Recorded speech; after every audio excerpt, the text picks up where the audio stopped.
as the she-wolf licks the sweet honey from Sigmund's face. He bites the wolf's tongue. The she-wolf pulls away, but Sigmund holds on.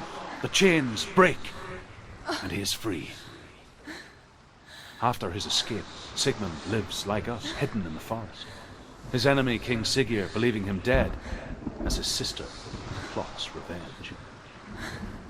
And for vengeance to succeed, even the great Sigmund needs help.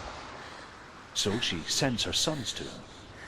But their blood is weak and corrupted, and they're put to death by Sigmund. So his sister hatches a new plan, one that is cold of heart and pure of blood.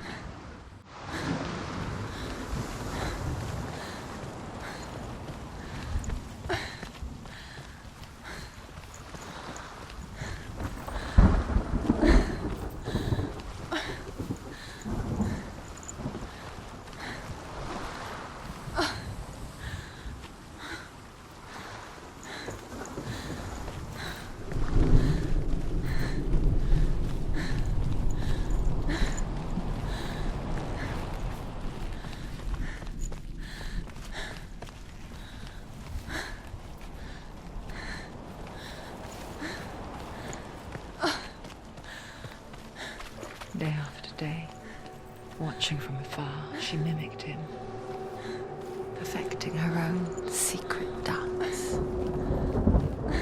wishing those fleeting moments of light would stretch out to last forever.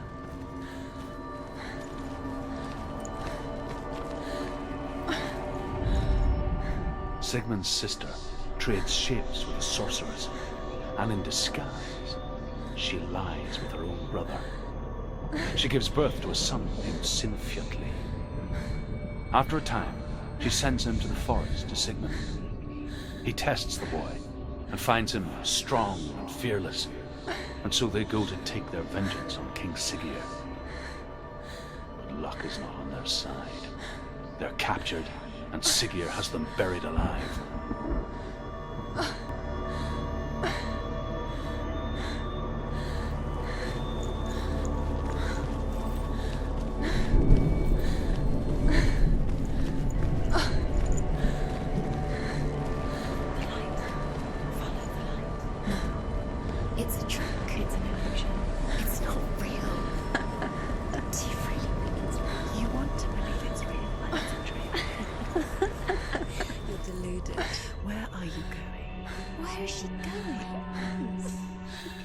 What does she find?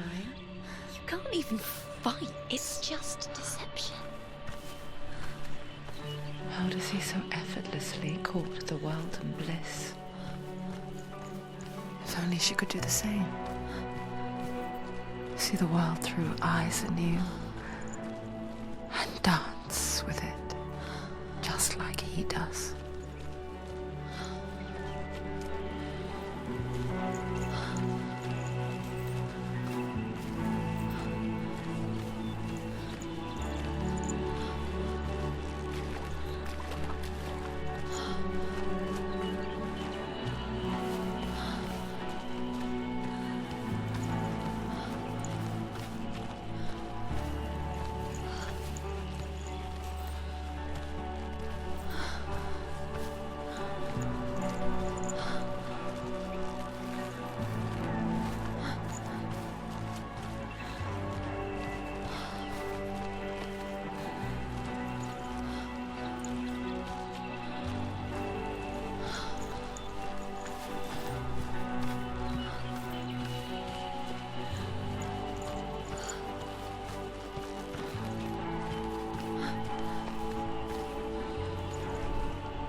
What's your name? Senua. I haven't seen you before. I don't leave home much. Oh, Zenua's daughter. I have to go. Wait. Who taught you to fight like that? No one. No one. Well, I watched you, and You learnt all of that from watching me?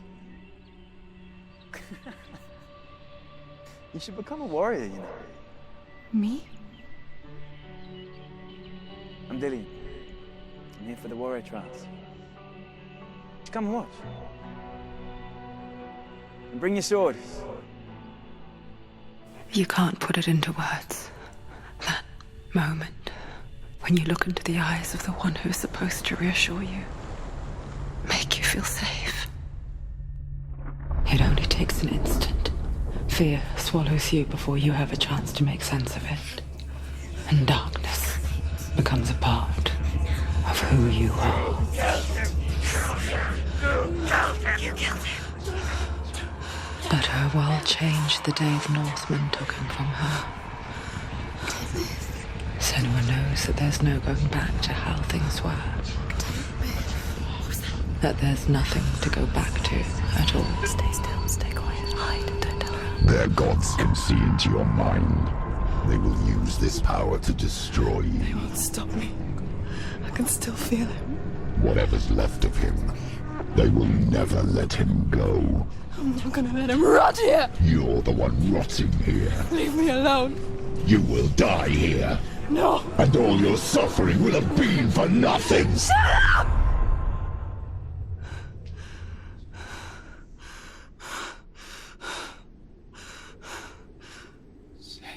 Dillion? Is that you?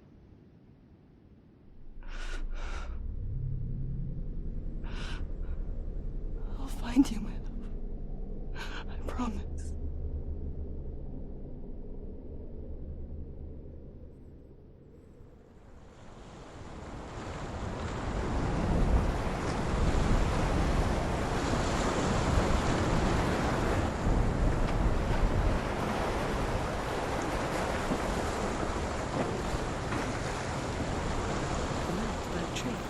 Can you see him? You want to believe it, but he's not real.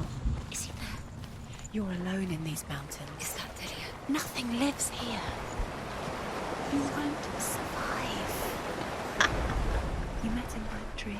She met him by the tree. Maybe it's a sign in the tree. What's he trying to tell you? He's waiting for you by the tree.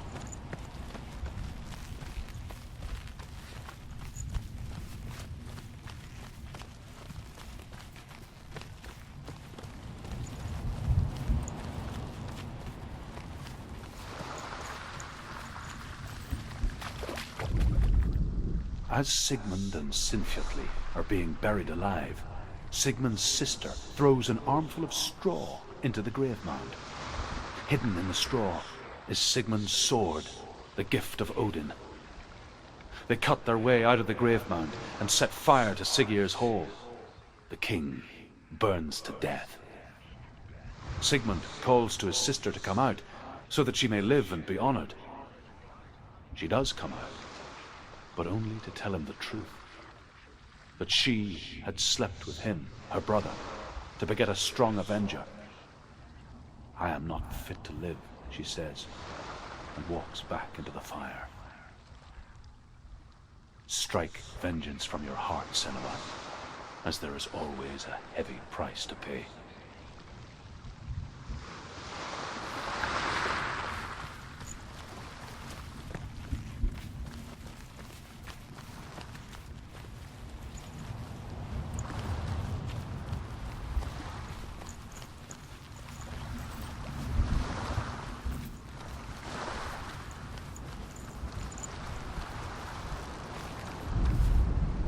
And here is the end of Sigmund's story.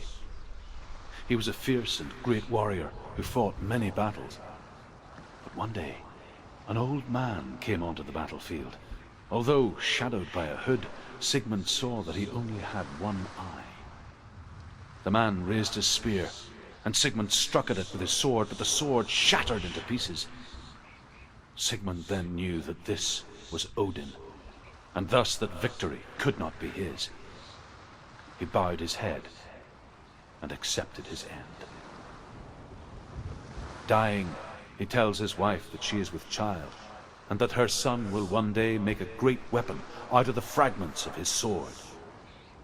The sword named Gram.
Senua, imagine a sword that can slay gods.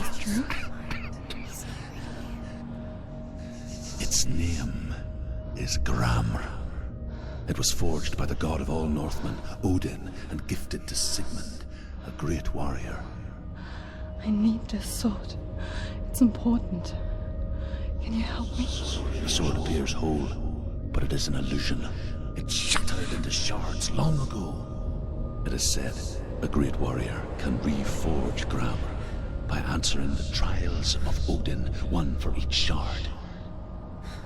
The roots of the Tree of Death will take you to new lands where you will face the trials. Go to the shard. Go to the shard. Go to the shard. What's the shard?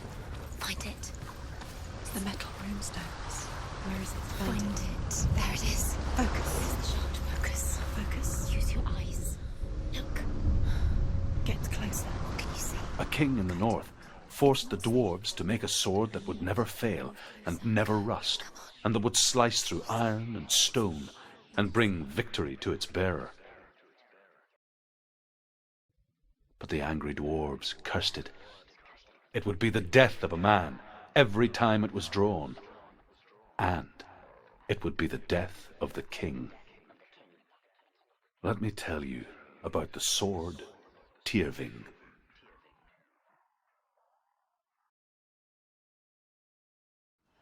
I don't recognize this place. Where are we? Where is she? It feels wrong. Where are we now? Burial mound. So strange that we go to such lengths to bury death. Something so very ordinary, inevitable. It's as if we conspired to hide death, because we have no answer for it. But when it comes, and forces itself onto our friends or loved ones, then comes the reckoning.